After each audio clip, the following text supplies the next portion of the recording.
بسم الله الرحمن الرحيم ألف لام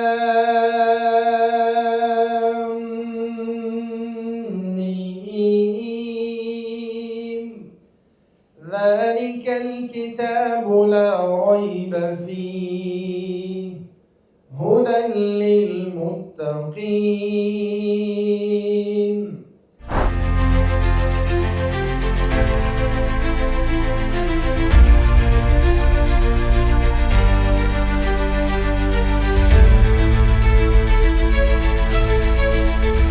Eng avvalo dunyoda shunday zot borki, uni har kuni e'zozlasak ham, dillarni xushnud qilishga urinsak ham, uni haqqini ado eta olmaymiz. Bu dunyodagi mehribon onajonlar bo'ladi. Jannat onalarning oyog'i ostida deb bejizga bu go'zal ta'rifni bermaganlar. Ozgina bir eslamasak bo'lmaydi. Bugungi kunda opamiz hammamiz yaxshi bilamiz. Yunusobod tumani Otinoyisi bo'lib faoliyat yurityaptilar.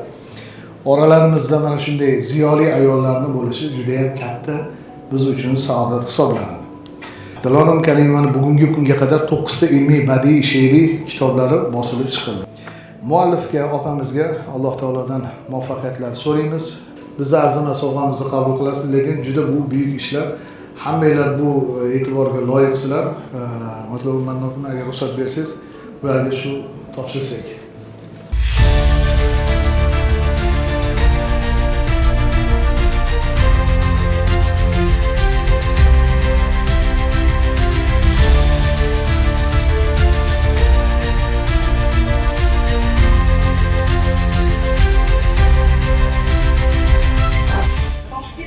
Bosh imom xatib Abduqodir Yunusov domla Toshkent shahar faollari respublika din ishlari bo'yicha qo'mita nomidan ham tabriklashga ruxsat beramiz. Albatta. Haqiqatan ham biz faoliyatimiz davomida Zulayxonxon Soatovani faoliyatini ijobiy baholab kelmoqdamiz.